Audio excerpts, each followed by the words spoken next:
SketchUp is a great program where you can easily spend hours on design.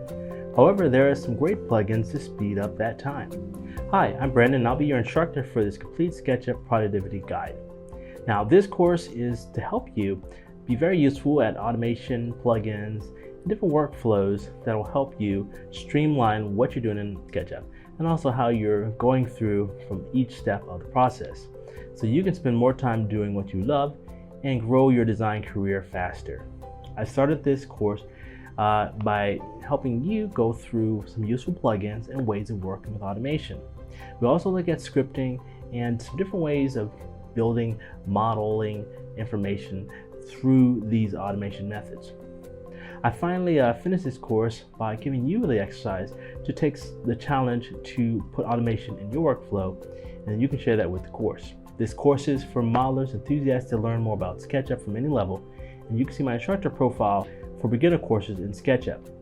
I'm a licensed architect and designer with experience in SketchUp for over 15 years, and I love bringing the best of industry methods and techniques to my students at all levels. This course exercise helps you learn using plugins, working with automation, both for the things that are in this course and also to work and apply this to projects that you're working on. At the end of this course, you'll be a productivity master with better skill sets to streamline your modeling and design workflow. If you're ready to amplify your design and productivity skills in SketchUp, then let's go. Here are some ways to get the most from your time in SketchUp. These are some SketchUp productivity concepts that I've figured out over time, and I'll know will help you as you figure out how you're going to work with your SketchUp models. The first thing you want to look at is a cycle for creating models. These are typically, of course, created if you're a designer or even if you're an animator. You're going to be going through these particular processes. There's going to be a client or some project. You'll be sketching ideas. There's a place for concept modeling. It's going to go before the architectural and developed design. And the idea is that's the best place for using productivity inducing plugins, also scripts. The idea is if you don't have something to help you get these results faster, it's often going to be at the cost of the project. The idea is that could be a very long road, especially if you're struggling with antiquated methods.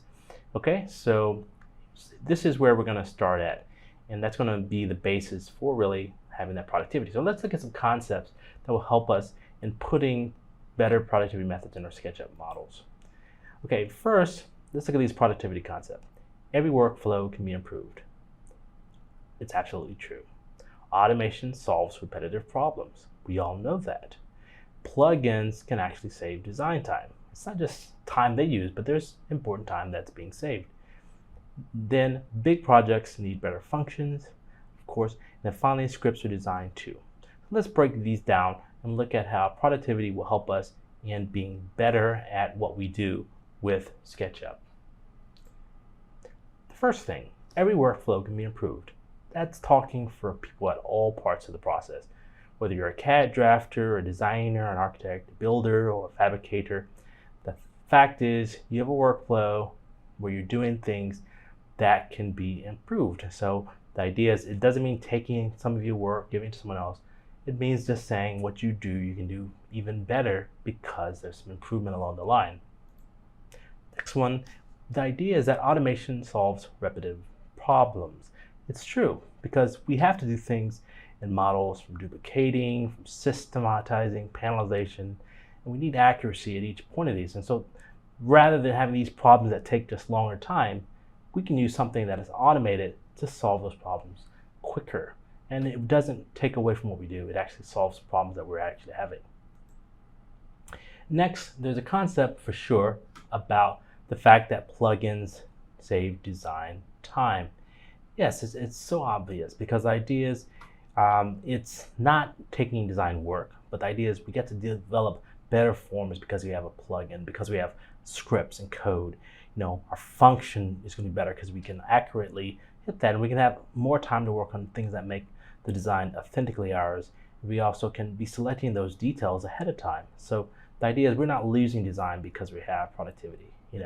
Even in terms of now people are talking about parametric Parametric architecture is actually making better designs because it gives designers more freedom to work on things that are important and directing, as opposed to spending all the time developing, how a curve is going to look. We use automation and plugins. And so the next thing that's really critical, of course, is knowing about the needs of bigger projects. Big projects need better functions. This is for BIM. Of course, you're talking about a bigger project in general, but this is also could be saying multiple projects that are really similar. When you're thinking about how those exteriors are working, when you think about, different types of systems, different type of components, different trades, think about functions inside of your programs to help not just the function to draw lines, but the functions to develop different systems, if it's windows, if it's doors, if it's curves, if it's roofing systems. The idea is that better functions will help that project and help a company grow working with that.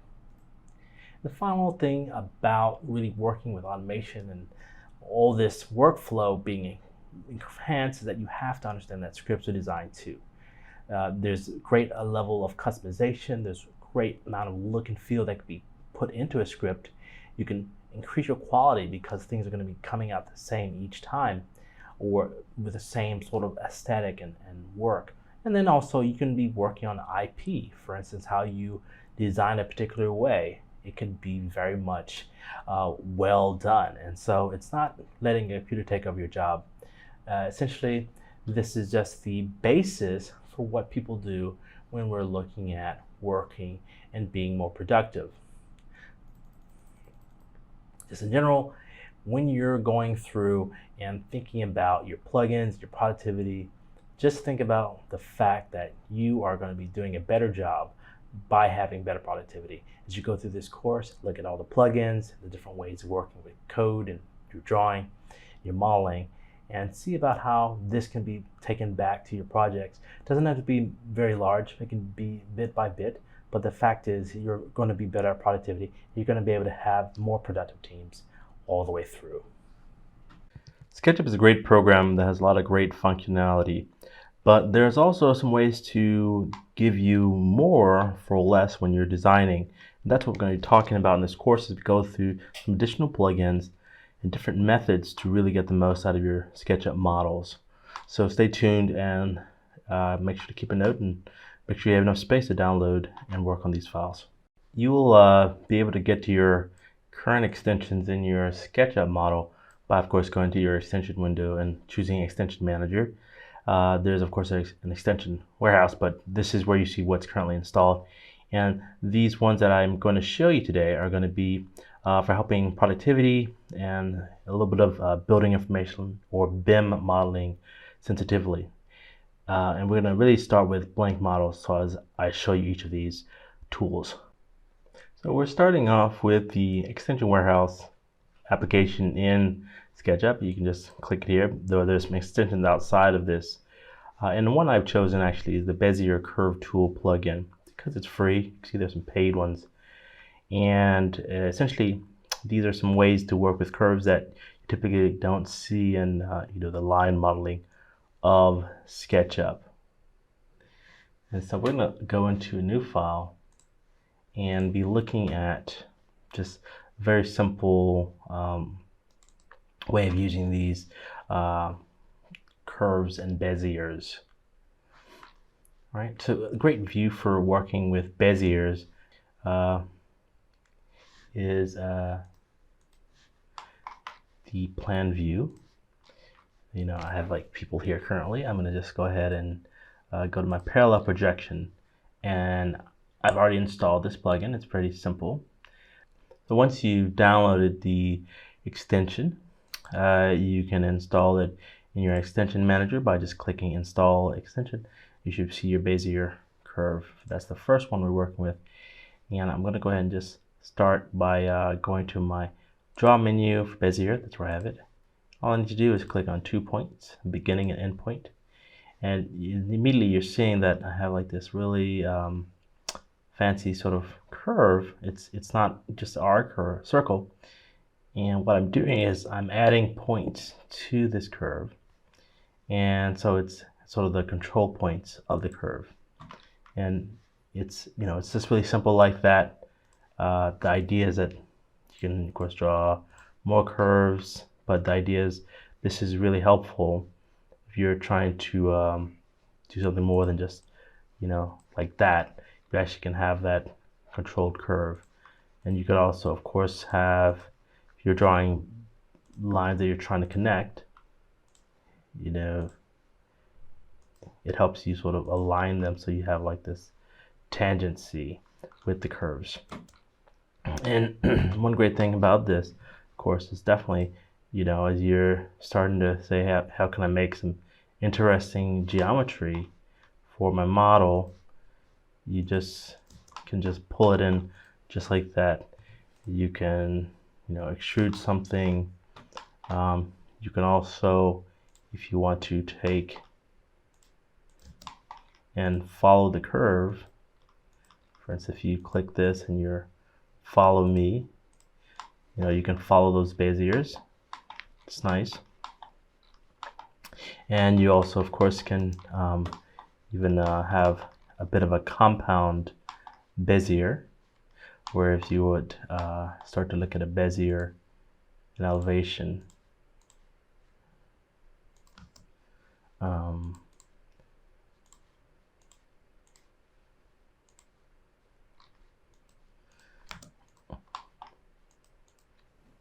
and you just sort of make it like a shell or something, you know,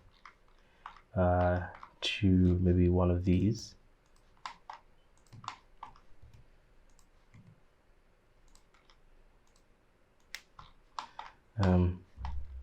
All you need to do is, even if you want to offset it, it'll offset it properly.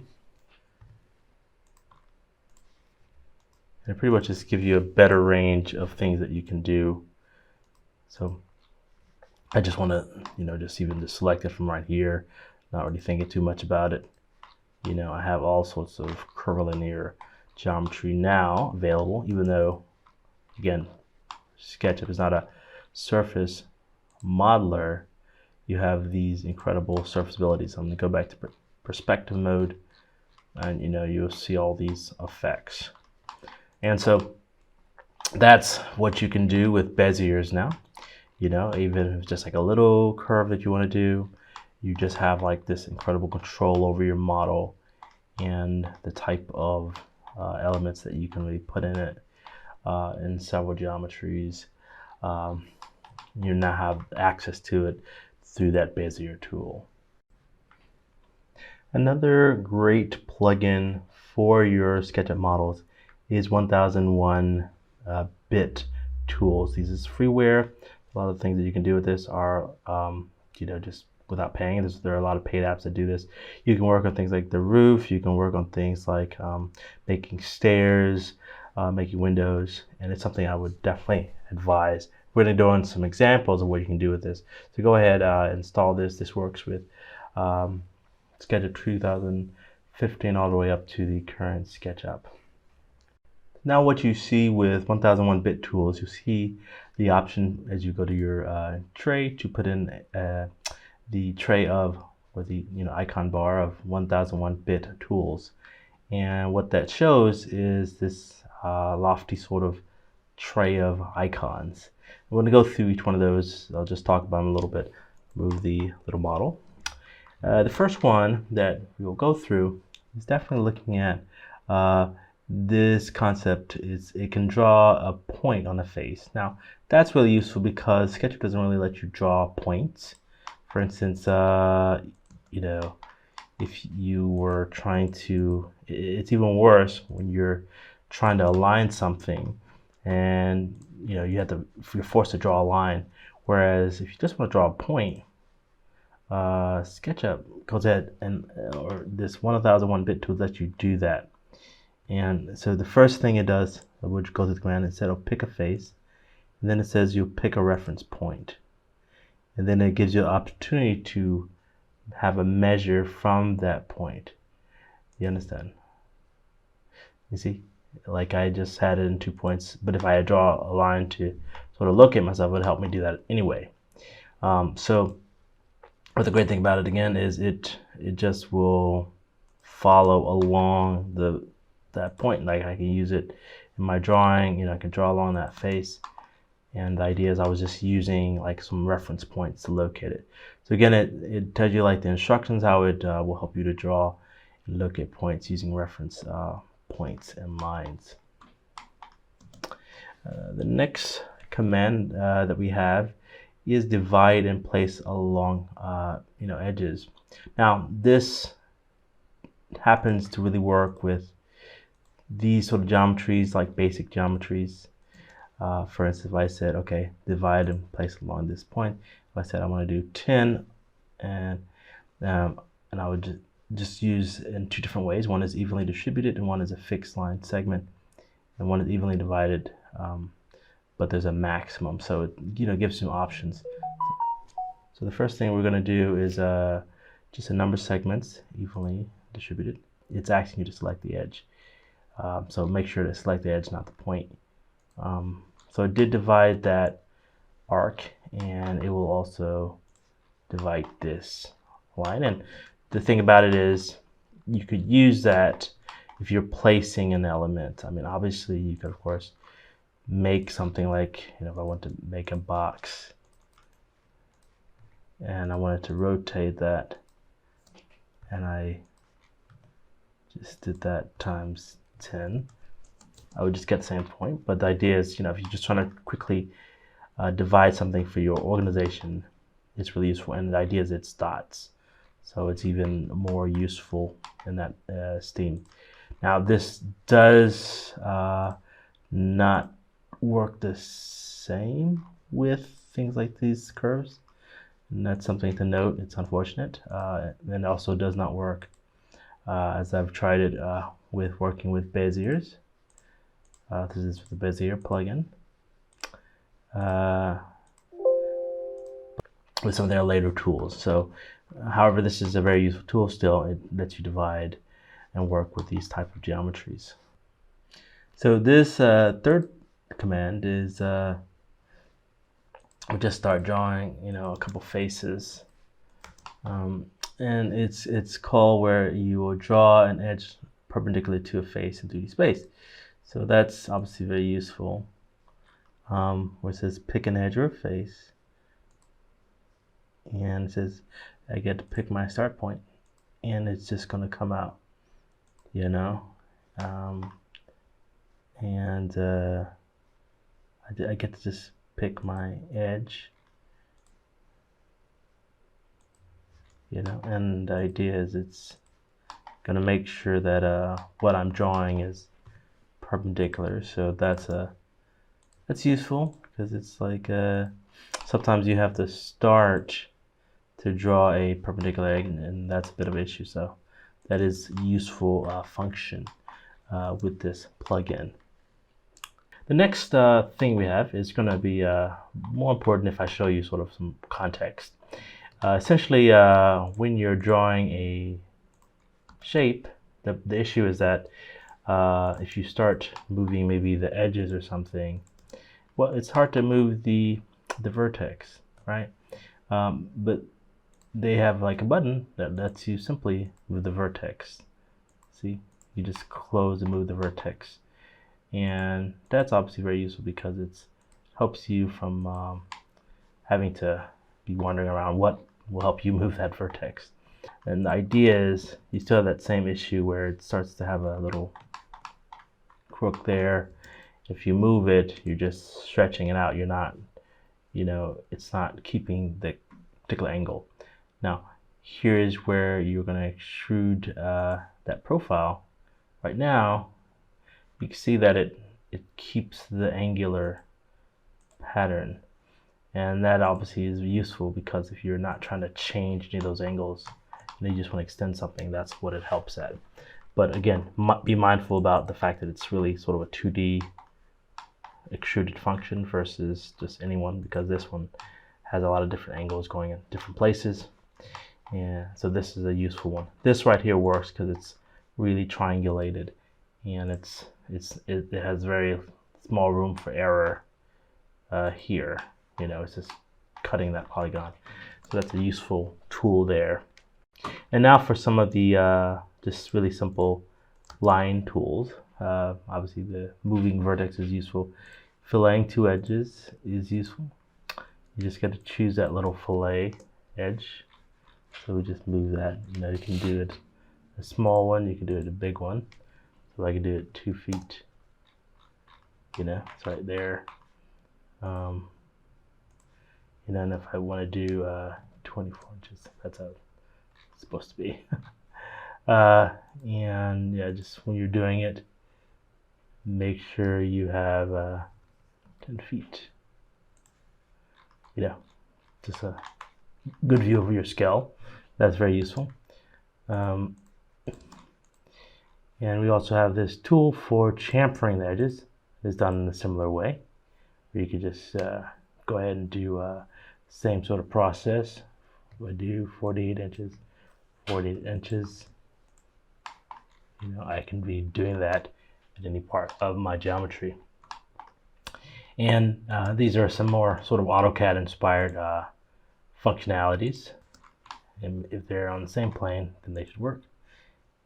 And so just click that main edge, click the one it should go to, and they extended it. And that's going to be obviously very useful. Useful in CAD and Revit, so it'll be useful here. And another sort of line tool is where you're going to be just offsetting a particular edge. And so this one's going to be 12 inches. And the beauty about this is sometimes if you're for your SketchUp model, if you're trying to offset, you have to offset all the edges. What if you just want to offset one? And that lets you do that very simply. And in the same rise as we were making for offsetting that particular edge, we also can, of course, horizontally slice through connected faces. Another great interesting function that you can do with 101-bit tools, and we're about to go into the more 3D ones, but this one's more 2D. We can go ahead and just horizontally slice through at selected levels. So essentially, we're going to pick and start our wall and just move our reference level. As you see now, we just drew this line, and that was obviously one great way to just start to differentiate and just copy those lines down. We can use some other geometrical items there now. Beyond this, I think those are really the bulk of the 2D tools. For the 3D tools with 1001-bit, it's useful to have this one. Of course, the create array, which is almost the same thing as just sort of making your general array. So we can just choose fixed number or distance, and we can also have like a maximum for how far things are apart. We'll just do 10, and we're just gonna pick that starting point or that reference point, and then we're gonna just say we're gonna go from here to here. So it's made it very close. Obviously, I could just go back here.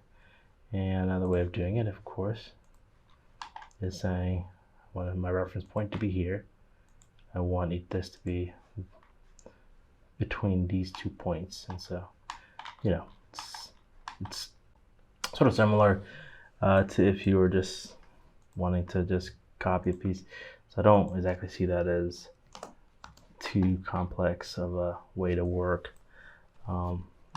But when you start to think about 3-dimensional arrays or 2-dimensional arrays, we're going to select that group before. Now we're going to say, what's the distance for the columns?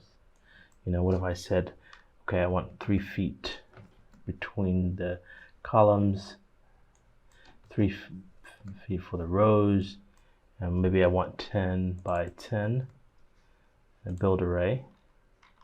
I'm just going to start my first point and pick my second point, where my array is going to start.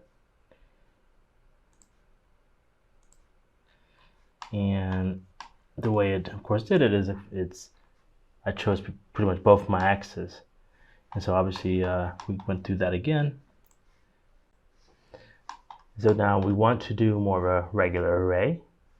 We can just come here, make sure we click on that reference point, click on how far we want to go in the X direction and the Y direction, And there you have it. And that's obviously very useful. Of course, even if you start to make this into a component, it'd be even more unique when you start to work on getting that component arrayed, because everything would be related to you when you come out. For instance, you you started to say, let's shrink this, start to get nice little effects, and even if you just start to pull it and stuff, the idea is you just have that arrayed in that way. Okay, now we're going to be looking at making the circular array, and that's going to be simple. Just use that same main component that you're going to be multiplying, and you choose your polar angle, your number of entities, and you can choose a height for it to go up, and I chose 10 foot here, and I just choose that axis that it's going to be going along, and you see how that just goes up, and it's a nice little effect there. And so obviously I just wanted to keep it on the same level. I can just put 0 here and build that array, and I would just do that in the normal way as well. This next 1001-bit tool is the main one that's sort of really hitting around like BIM tools, and it's really about drawing walls. And what you do when you click on here, you actually can choose just a basic wall, or you can use a profile. For instance, if you have like a little element that you want to have as a crown or base, and you just choose the alignment. So I choose right here. I just can choose that wall thickness and the wall height. That's fine for me right now. So I said build the wall. So as soon as you put the wall down, you see which direction it's going in. For instance, I have this plan sort of already drawn, and what I'm doing is just going along and following that edge. I'm just going all the way back to the center, and then I'm just doing the same thing again. Just right click off, build that wall.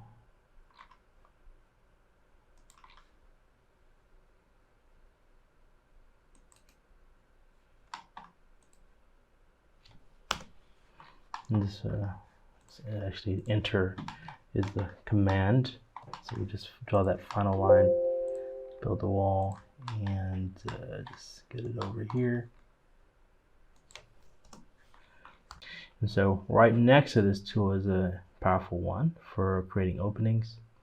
And one way to help us sort of make sure we're making openings in the right places, draw some geometry just to help guide us.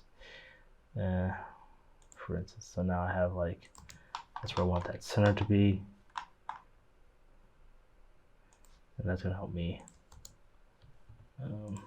locate that. And one thing I'm going to do here, I'm just going to go ahead and just make a bunch of these 6. And so now we're going to start with our opening command. And what we're going to do, we're going to actually draw doors and windows. And for our doors, we're going to do 30 inches by 7 feet. And we're not going to do a profile, we're just going to just do basic this. Just create that opening. And what we do is just click on that reference point. And what we can do is, we know it's 30 inches, so we'll just move this over 15. And we don't want it to go high, so that's how we located that one. Move this over 15 inches and just keep it 0. You see it's made a nice little door there. Nothing big, and it's taking it out of the group, so it's a nice way of keeping it consistent. And we do a similar sort of element where we're doing like a window. Where we're doing window, and we want that window to sort of be more like 3 feet, but it's going to be 5 feet. And we want to go up and move it up 2 feet. We can go ahead and create that opening. And I'm going to move that over 18 inches. And we're going to come up 2 feet. And we just do that same function here.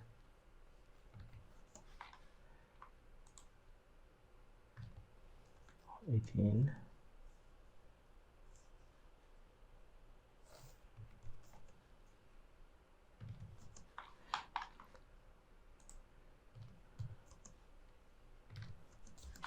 You see how useful this is, of course, to just really fill out your model. Now we're going to add the windows, and this plugin has some great opportunities for adding windows. The first one we're going to use is simply the one for creating a window frame. And we have the option here is to create a regular sort of window frame. We're choosing the depth and the width for that window, and also if we're going to use a bevel edge or extrusion width. We also have the option to do this with a little bit of a profile. We also have the option to do this like a curtain wall. So that's also the option of, for more advanced systems. We're just going to use a rectangular frame for this window. All I did was select that frame that was ungrouped, and now you see this, and actually we just go in its group. Just come in here and make this the window part. So that's just a basic window. You can of course inset that window if you want it, or make it come out. So you have that option. And of course you also could have, if you make it bigger, but since it's a group, you can edit that anyway. And so then you have your set there. And so now we're going to use the other method that you have in here, and we're going to do also for the door. We're just going to take this particular panel, and this will create panels in the window. So we're going to actually just do 2 by 2. We have the option again, that beveled or recessed edge. We'll just use this way. So now you see like a 2 by 2 window. So it's nice. Of course, that's the casement style. You could always just, if you wanted to make it to be like a sort of adjustable, you can always just come in here and for the adjustable type window.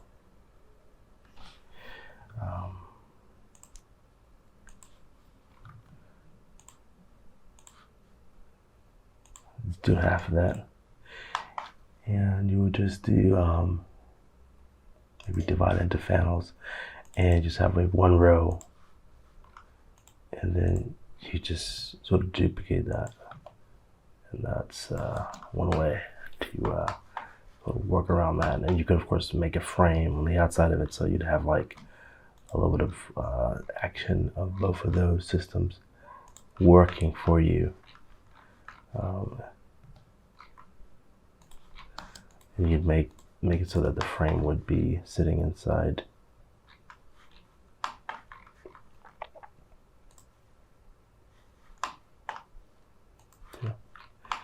And so you have this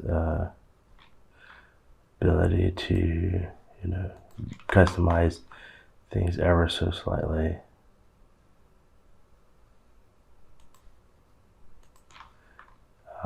From that basis.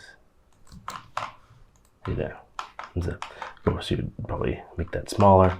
So I'll just give you the basic for that system, and then you'd also come out that distance, and maybe you could just shrink both of those, but one of them would be coming out. Okay, so that's of course some ways for just making windows here. But let's go to the door function first, where you can create a door frame. And that's done in the simple way of just adding the rectangle here, and choosing that door frame, and we can choose that, of course, the depth, the width, and choice for if we want to start dealing with beveled edges and all that. In fact, you would use a bevel edge for this one. It's just very simple. Create that door frame. You see we have like our nice jammed detail there. And so we can do the same one. We'll try a different style here.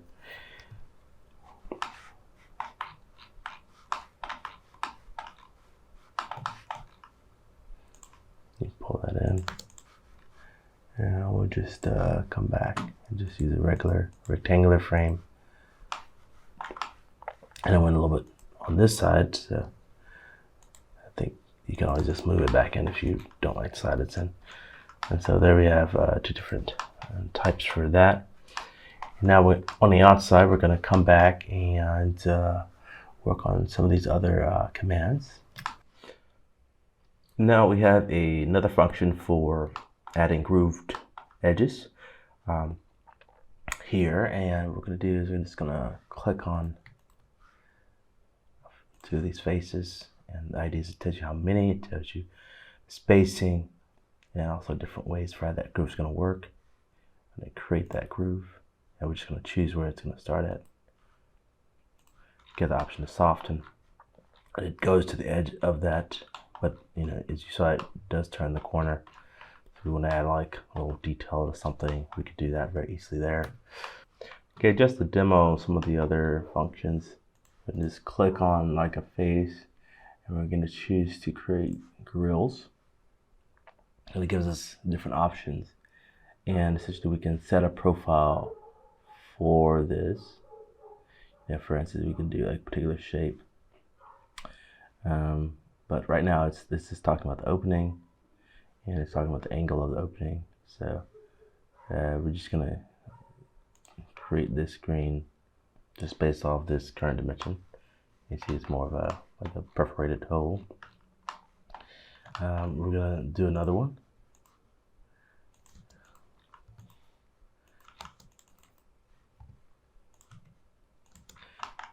And so for this one, we're going to come in here and change the opening spacing. So we're going to turn this into 11, and we're going to turn the spacing into 1. Just keep that same spacing. And I'm going to turn that angle to 45.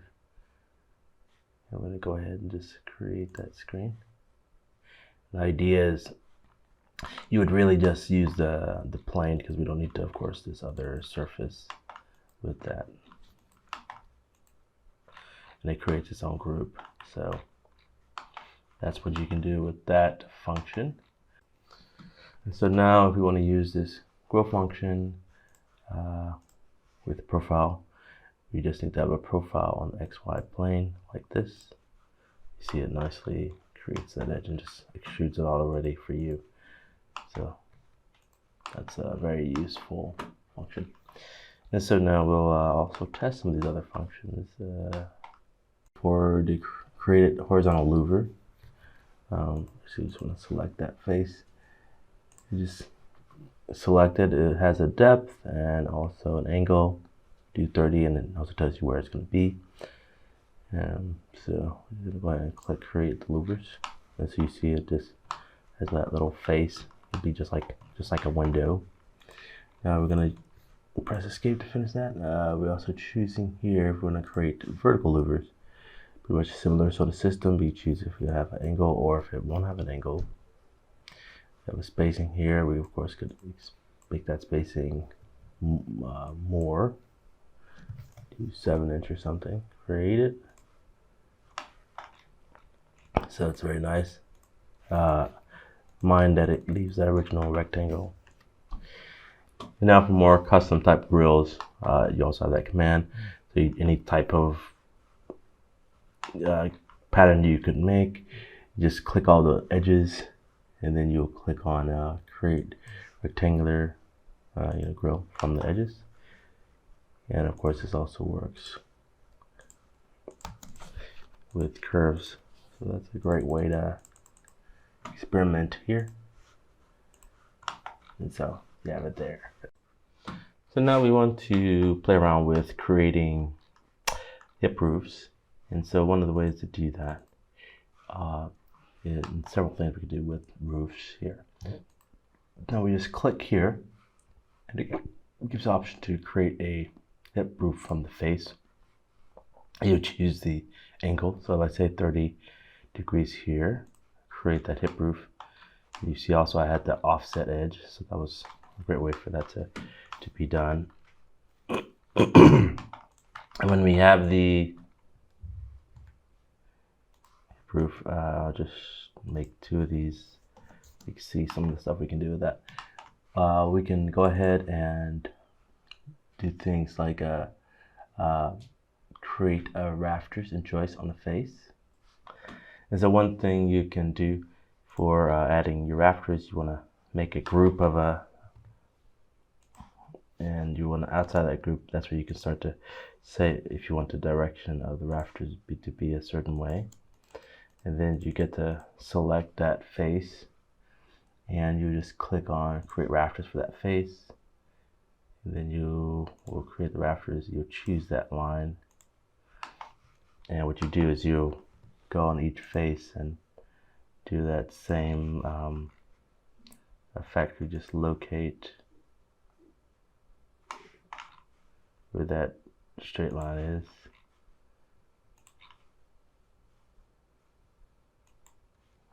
Just again, I'm gonna select that out. Okay, and so I've added that in the model, which is a little less convenient. You always just take out these so they won't be interfering.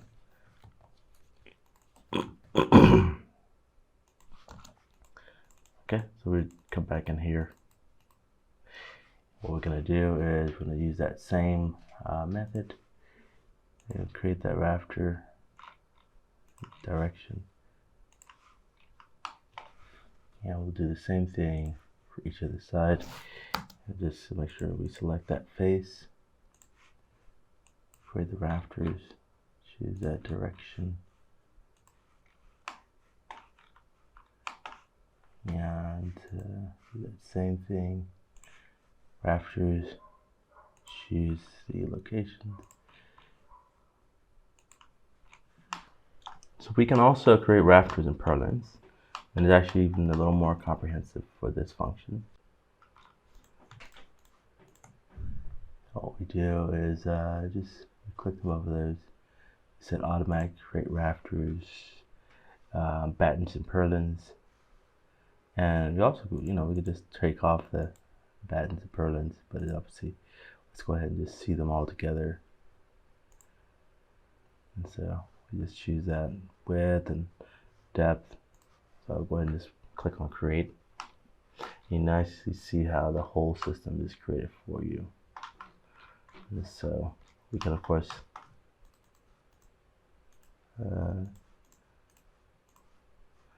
you just come in here and just do the rafters without the purlins. You see it took care of all that edge work already. And finally, if we wanted to do more of a complex shape, for instance, if we want to go ahead and have a hip roof,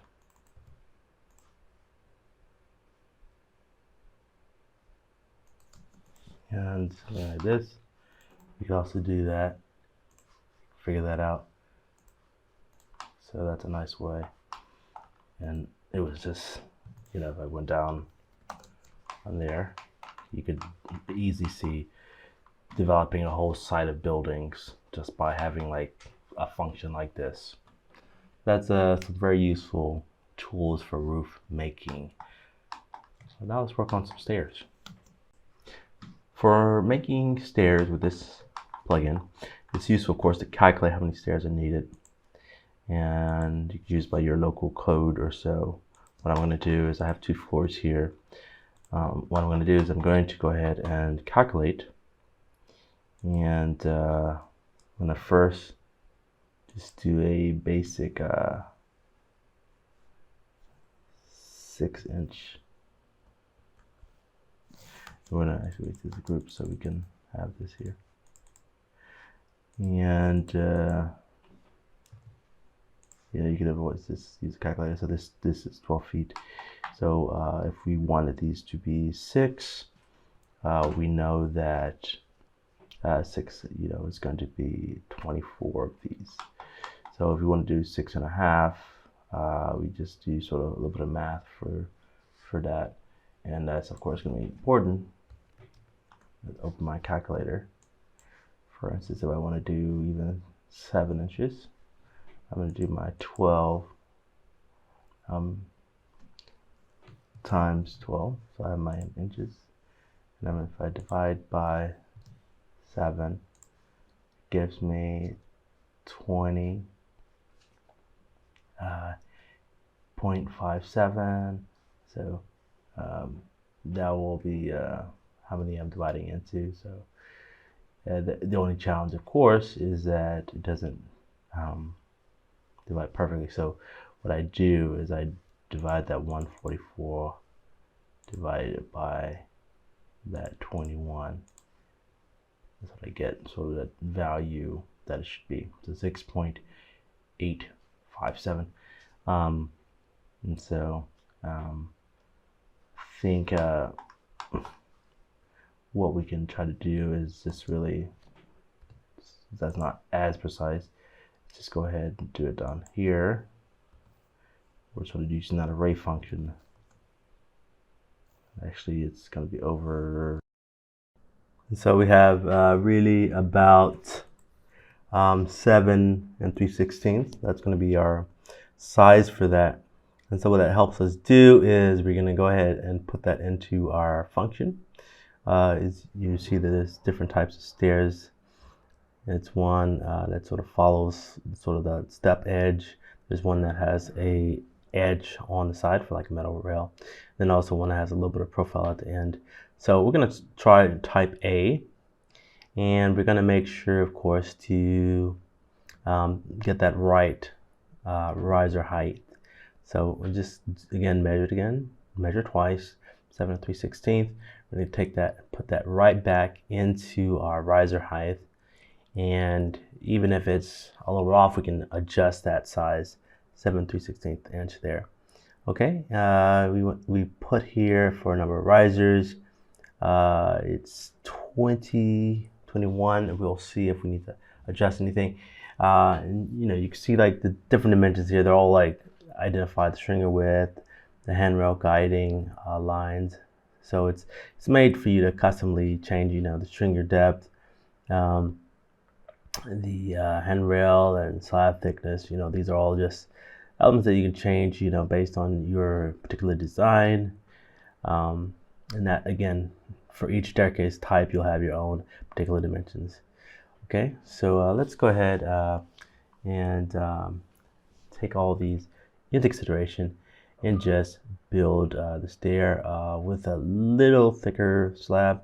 One reason, obviously, is just to maybe make that a minimum of 3 inches. And so I think everything else is good to build that staircase. The way it happens is we just need to select the ground plane and then just sort of choose orientation. So I'm just going to choose this point here, and this is a straight run. So I, of course, need to have like some landing distance. And you see that it's actually 21 starting here. And I'm just going to put that over here and then add a bit of a landing space, about 3'6". And then you see that it's actually going to be 20 stairs. And so, you know, sometimes we have to figure out how these things are going to work out. I'm just going to pull that down, and I'm going to go and I'm going to just subtract that dimension from the geometry here, just using a push-pull. And since it's actually not at the right place exactly yet, I'm just going to go ahead and pull it down. You see that it immediately just made that line at the bottom. Okay, and so what we're going to do now is just take that edge to make the opening for the stair. All we need to do is just pull this on over, and we'll just extrude it down. And this line actually is a little bit lower. We come back, of course, and make sure we have everything aligning. Probably separate the rail. Now that we have this, we can go ahead and delete our construction information. So now what we can do is, this actually is made into a group for the rail. So I open inside and I created a profile, and I just used the follow me tool, and that went ahead, of course, and just made my profile. And all I need to do is make it a group and copy it over. And so I have that rail all set up.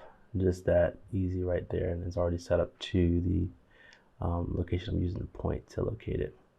And so, I just would maybe attach that to the wall or give it a hanger, so some sort of structure. Okay, let's look at some of the other types of stair. We can do a dogleg stair.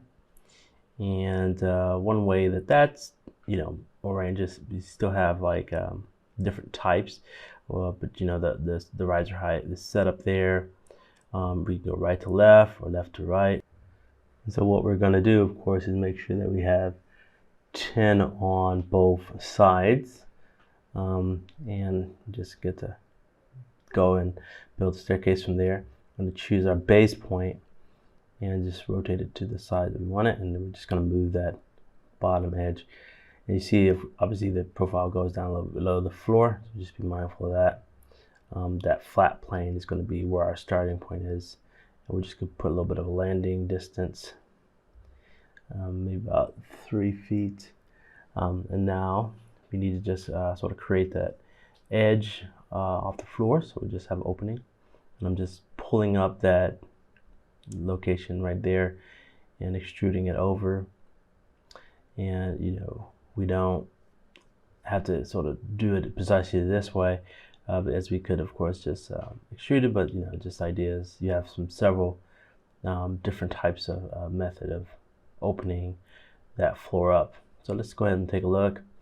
And so we see also for this part we need to have a landing at the top. And what I'm going to do is just sort of pull down this line for that height or of that opening, and pull that up, and then we just extrude it, and there you go, just that landing. And of course I can just move those over anytime I need. Now, as we want to be placing the rail and the profile on the rail, we'll just go ahead and actually we want to take it out of the model. And we want to locate it near the model. That'll help us as we are trying to align the floor as well. And so I'm just rotating at 90 degrees. And we'll just go in, and what we're going to do is we're going to make a profile on each side. And just make sure that we're deleting the original. So now we just have those as 2 separate groups. So I've scaled it up so it's at the exact top of that.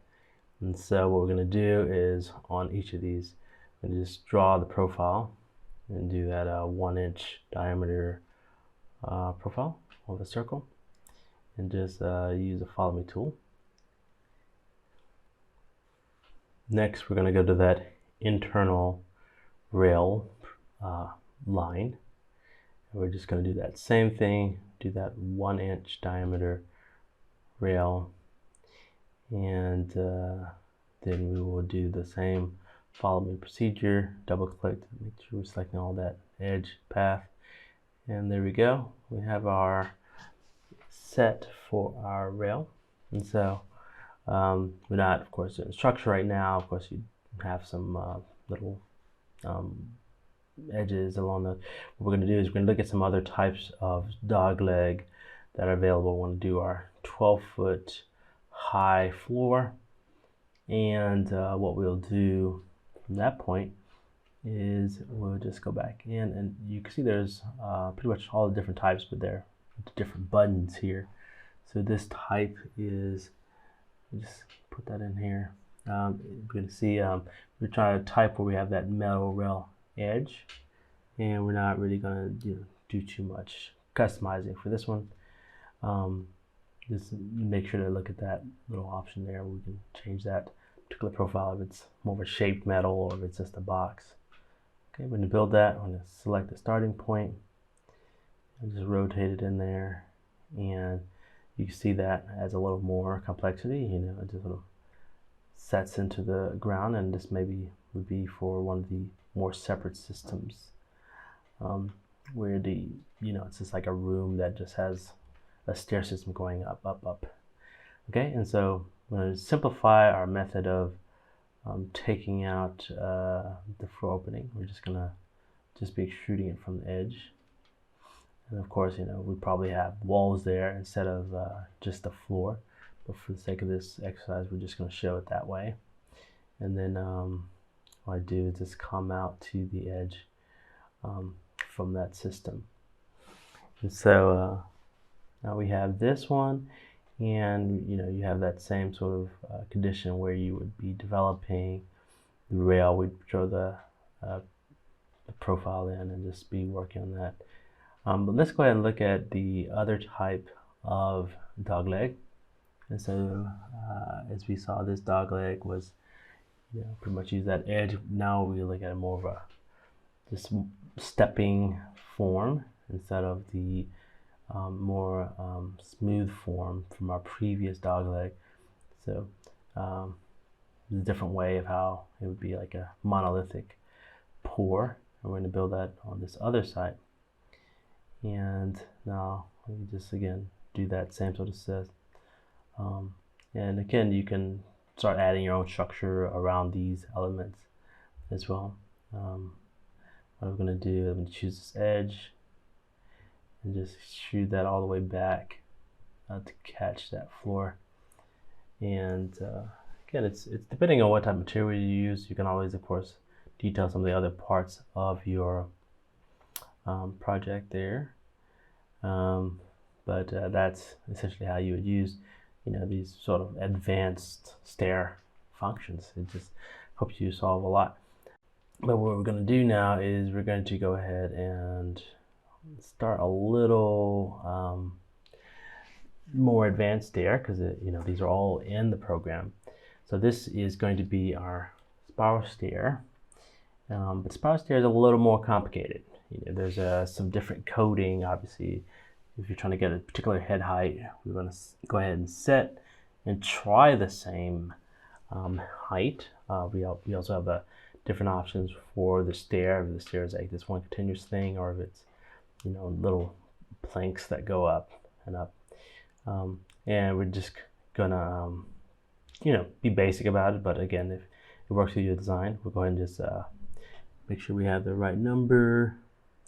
You look at the width. There's a width also of the column. All this is already set, and so we have a lot of options for customization. We're going to choose the center, and as you see, it takes a little more time to process, as it is a complicated function. And one of the things we'll of course be doing is we'll be figuring out the opening just like we did before. And one way, of course, to be developing that is just create our opening sort of from scratch. The best way, of course, is to just locate that center as you start. So that's an important reason for always just having your construction lines here. But we're going to, even just calculating how large should that opening be. So we're looking at the width and also the width of that middle structure. And we're going to do the calculations for how that should be. And I think we have something about close to 7'2". And we're going to come in here and we're just going to make a geometry. Make sure we record that center now. And that's going to be where we're going to be basing our design for that opening. And so now we made that opening. We just use simple Boolean tools, and we're just going to be locating using sort of a parallel projection, so we can just make sure that hole is in there. Again, you can just draw the construction line before both of that, and that would be a great way to just organize both of those. Anyway, so now you're seeing the way this is sort of set up. So it obviously is sort of a steel little edge there, and what we would do, of course, is start to look at how it's operating with the system here. We're gonna make another style, because as we look at the previous one, we're going to inspect, is it working the way we wanted it. So we're going to go ahead and do 7'2", and go ahead and do this similar sort of subtraction of that. And of course, this being a group is going to be the way we're operating with it. So turn that to the group, and make sure we're just able to just select the main floor plate, and we're just going to subtract it. And now what we can do is just move this over. That's just sort of testing out a more perfect locating method. And now we're going to add a little plate for the floor. Let's use a rotated rectangle, and I'm just gonna really scale it so it will be the right length. I'm just gonna go ahead and just pull it out and use the Boolean tools to just increase the plate. Now mind the thickness here. Again, someone might actually make that whole set even right here out of steel so people would have enough head height below. Just be mindful. Even as we look at it, you can see it's getting pretty cramped going up this staircase. So one thing I've done also is just sort of gone up about 9.5 to 10 inches for a second spiral. So you see the second spiral. Even for this height, it's still pretty tight from the bottom of the top step to the the top of the step below. And so as I rotate this in, it's just something you're gonna have to deal with these type of stairs. So just be mindful of that. As you of course see, they look very similar, but the experience is one thing, and it's good to just measure that to see if that's matching. I think really that's why I would sort of reduce the height at the top, because it's really about 6'6" is what the minimum head height should be above those steps, and that's just the way it is. But this is us putting together a couple different interesting stairs and ideas, whatever you need for your project. You can be figuring it out with these tools, and so this plugin is really great. There's some paid plugins, but these are ones that do some great tools and effects to help you in your projects. Now I want to actually start to do multitasking a little bit. We want to create pretty much a 20 by 10. I'll just draw the size here, 10 feet by 20 feet wall, and actually we'll even come in over 10 feet. And the way we're going to do this is we want it to really hit like a Bezier, and we're going to use these similar sort of tools, right, for this. And we want to use the create window frame. Now I'm going to go ahead and show the plugin that's going to be used to this, because what if we come and we say, oh, we want to make a divided set of panels, maybe 4 by 4, and maybe these are a little more profiled, so it's like a curtain wall, and so that's going to be what we're going to use here. Now what if we want to come over and act like this? So what I'll do is I will go ahead and just separate that line and say that's what I want to really hit this type of profile. And because as I look at this and I look at the length, it's about 24. If I pull that down a little bit, it gets about 20. So that's why I have my 20 by 20. And what I'm going to use is this great plugin called Shape Bender. Shape Bender is not actually in the Extension Warehouse. You can download it separately from Sketchucation. So you just sign up with Sketchucation. They have like great plugins as well. You just click on this one and you can just download it, and you'll install it and get it set up the same sort of way. So I already have that here in my extension manager, this Shape Bender, and you can already see it right here. And what I need to do is and here's the icon. You can find that from this trays in this toolbar. So I put that precisely on the edge, right? And so we click that. Make sure we click that very close to it now. And this one, we just press enter, now you see where, we have now a curve wall. And so, you can add this with any type of geometry. You can do this vertically, you can rotate it. Of course, the windows are made sort of this way, but you could just come over and rotate it. And so that gives you a lot of options if you want to create some sort of funky shape from the above.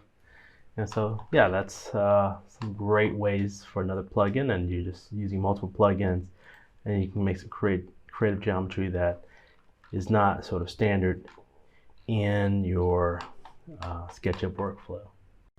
It's important to know that in SketchUp, as in addition to plugins, you can also be making your own scripts, and I'm going to give you a little overview of this process. Essentially, I'm actually able to make scripts as anyone from actually going to the extension developer and looking at the Ruby API documentation and Ruby console. They'll give you, what you can put in here. For instance, if you do print, that's one of the code. However, there's a great plugin, and it's called Rubyscript editor, and I'll show you where to find it. First, you click on Extension Warehouse, and you just really type in Ruby code editor. Some of the first ones that come up are going to be the Ruby code editor that's free, as well as the Ruby console. I've just really found it useful to use the Ruby code editor, and I've just already installed it, and it has this little button where you can just click and open. And the idea is you have to understand a little more about how objects work in SketchUp to run this, but we're going to do like an overview, and I'll give you some sample scripts so you can get up to speed. Essentially, every script starts by entering the model into your script. So you could be opening what's in the model, you can be opening what's selected, and then you could pretty much break that selection down into maybe edges, maybe faces, maybe points. And you also have the ability, of course, to put different snippets in here. You can do an if, end, or that's the great thing about this particular plugin, because it just will put all the things you're programming in. The idea is you can do some very simple things. For instance, this will add a face, and using those locations, you just click run, and you'll see in your model that it's made that face. So it's really great that if you're just starting to be able to just create something like that without doing too much. Even this one gives you the ability to write a message box, right? And you run the code, and it might give you an error if you need to figure out what it should be. So that's a little useful way for these to work. And so what you can do now, of course, is think about how you will use and learn, because you will definitely need to know about different things for making code. But I've made it easy for you. You also have the other languages that you actually can use. I've actually made it where I've put in several different example scripts in this. So, as well as the things that you found, you can also look at the example scripts. And I've created a couple different things. For instance, using a message box where it talks about what strings that it'll add numbers. You can go into these and really do some simple operations with both just looking at what the code can do on its own. And just put these numbers and do these calculations. But you also can do some interesting things. For instance, I have a loft line command where I put 2 lines in, and pretty much this is the code. One thing I was always, interested in, what if I go up a little bit, with a line, how could I loft it? And I've created a function that just sort of creates a bit of a unique way of, dealing with these multiple points. And so the idea is you'll see it all in here, how I break down what's in the model to what's in the code. And again, this is something that, of course, it will take some time, but in terms of giving you like the basic ingredients to get started with the interest is going to be there. Essentially, you're going to be using those same type of components that are going to be discussed really in here.